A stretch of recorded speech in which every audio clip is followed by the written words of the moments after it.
So for this last portion, I'm going to show you how to just be delicate with your shading. As I said before, I like to bump it way down and keep it very light within my information. So we're going to do the rendering skylight first. I'm going to change it to 50% and just see what that looks like. And it seems to be good because the white area you can see within that rendering is dissipating to white, so that I don't have to do any cleaning of this in Photoshop. When I use the skylight, you typically don't want to have a border of your rendered image against that back artboard. You want it to just be focused on the diagram that you're creating. So I think I'm going to even drop it down to 25% and see what that looks like. That's more along the lines of what I'm thinking of for now. So you get some soft shadows, a little bit of a area below, and some tone within the surface. So in terms of skylight, I'm happy with the way this one looks. So then I would just do save and save as. Actually, let's go over one more thing. I covered linking and packaging with you guys in the tutorial.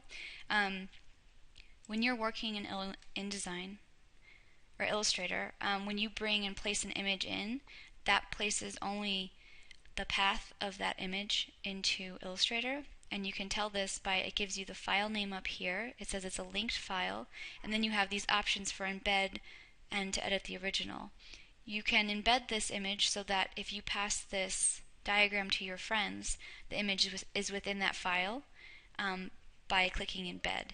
If you do not do this, when you pass the file to someone else, they won't have that image in the background, and therefore they'll just have the line work and everything that's only locally represented in that file.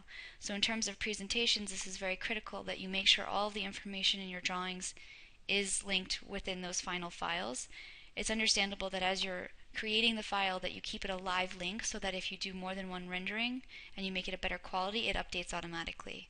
You can determine this by going up to your Windows Links palette, and here you're going to see the differences between a linked file and unlinked. This skylight image is the one that I just made embedded into this file, and as you can see, the embed and edit original are not options anymore. This also means that there's this little icon to the right. That means it's live within your artboard. But however, the rendering image that I have is not linked, and therefore, or is linked and is not embedded.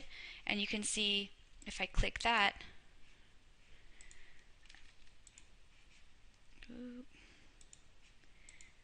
that it's still represented as a linked file. In CS6, when you place an image, you're going to see on the lower left-hand side of that location or prompt box where you have to indicate the file within your computer, there'll be three fields, and linked or link file is the top one. You need to click that because otherwise it comes in defaulted as an unlinked file. I only have CS 5.5, so I can't directly show you. And in InDesign, what you want to do is to package your file. When we take this into there, I'll cover that. So now we're going to deal with the rendered version. And I'm going to just be sure, yes. So this rendering one, I think I already changed the opacity down. Let's see what it's at. However, it's represented as 100%. It looks very light. Okay, so two things when you're also playing with images. The way that I normally work is to select the whole layer. What this does, it affects the appearance of everything on that layer. However, when you click the image locally on that layer, it's going to still represent it at 100%. Even though when I click here, it's going to say that I changed it to 25%. And that's because I have the appearance of everything on this layer changed down to an opacity of 25%. However, individually, it still thinks that it's represented at 100%.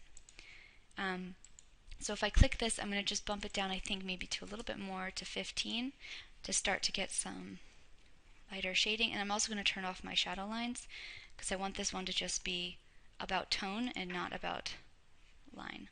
So I'm going to save this one as, after I embed this image,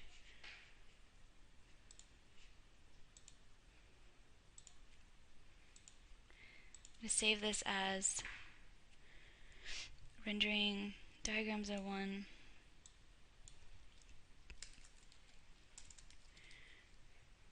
Render hard shadows.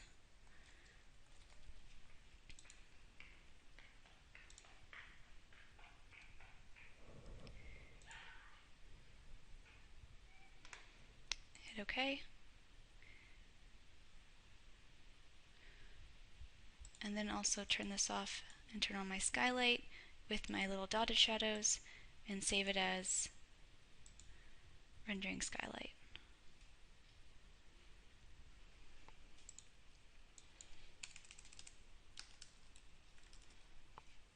And save OK.